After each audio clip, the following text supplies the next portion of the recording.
আজকের ভিডিও থেকে আমরা রিডিং টেকনিকের চমৎকার একটি বিষয় শিখব। রিডিং টেকনিক 1 থেকে আমরা শিখব এস এর আগে ও পরে ভাওয়েল থাকলে উহার উচ্চারণ বর্গীয় জ এর মতো হবে। যেমন আমরা একটা ওয়ার্ড এখানে খেয়াল করি, মিউজিক, MUSIC। এস একটি বর্ণ যার পূর্বে ভাওয়েল আছে ইউ এবং পরে ভাওয়েল আছে আই।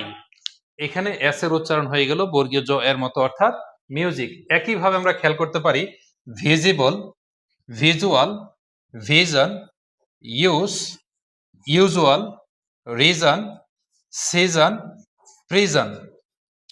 আমরা আরো লক্ষ্য করতে পারি cause, propose, refuse, cousin, excuse, please, টিস।